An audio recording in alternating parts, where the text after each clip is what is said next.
Next, before I start that, I did forget to say something ahead of time. The Chamber has been in the middle of this for quite some time, and we continue to be in the middle for a number of reasons. We are necessarily for or against.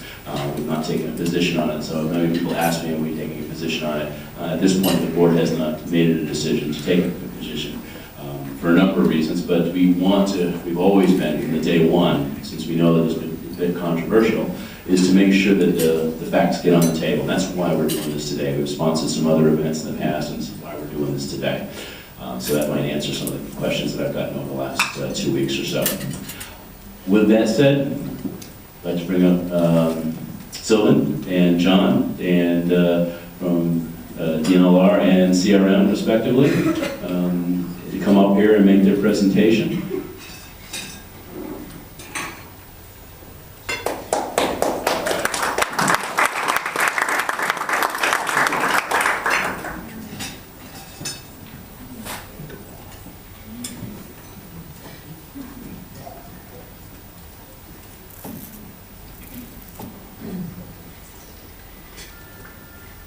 We're going to do a little tag teaming here, so after 7.5, please somebody cut me off minutes.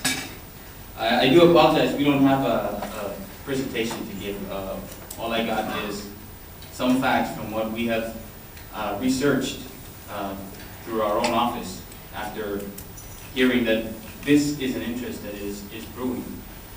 I wanted to talk about the management. I guess the bottom line here between the proponents and we who oppose this movement is that the need for protection. We're here to say that there is that protection. It exists. Management. Magnuson-Stevens Act is in place. And there's a great many people and agencies that are involved. The federal agencies, NOAA, NIMS, National Marine Fisheries Services. The Coast Guard is involved in protecting the waters, the borders, and we collaborate with these folks on a daily basis. So the protection already exists. Now, if we are to introduce the monument, the fact is the monument has not proven to work. In Hawaii, they have I don't know how to say the name, Northwest Hawaiian Island Monument. The vast majority of the NOAA agents that I have personally talked with, especially in this last meeting that we just had in Kona, is that they don't agree that a monument is a good idea. It's a one-page document that was taken from the Antiquities Act of 1906. And that really does not give the process of how to deal with the issues that are surfacing now. Whereas the Magnuson-Stevens Act that is already in place, that we are very much a part of, has taken well over 30, 50 years, the process. And so it's been refined, been tested, and it works.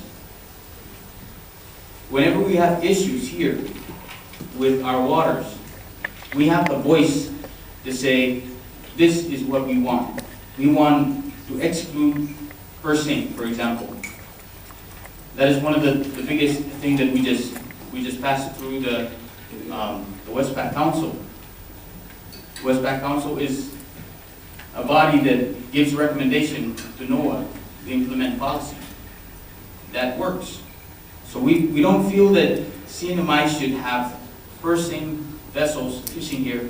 We put that on the table and it's been considered, and now we do not allow for purseine fishing, which is very disruptive. So one of the, if I'm going to give an analogy of what a monument is like and how this is being approached right now, it is like for me to ask you guys to sign over your deed to your house, to your property, without agreeing to a price. then I'll go later on and figure out what is equitable. Because that's exactly what it is. They will do a monument, but we don't really know what the rules are. We'll come up with that later. I don't think this is something that we're interested in. So the bottom line is, we have protection already.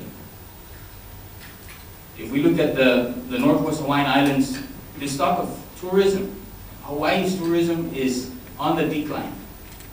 How has the monument in Hawaii, the biggest in the world, contributed to help Hawaiians with that?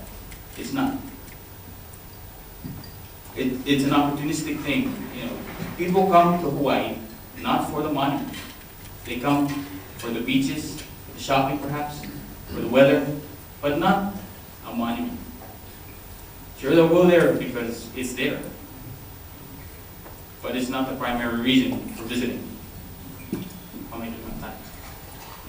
2 more minutes. Got 2 more. So, folks, we have foreign fishing is already prohibited. It is being regulated by the U.S. Coast Guard. Under our covenant with the United States, it is their responsibility to monitor and enforce the waters. The marine mammals are already protected via the Marine Mammal Protection Act. We have CITES. We have all these regulations that are already in place. Do we want more? I don't think so. It is enough. We're doing, and I think that's why these folks are here. We're doing a great job with our federal partners. So why take that choice away from us? Choice. Thank you.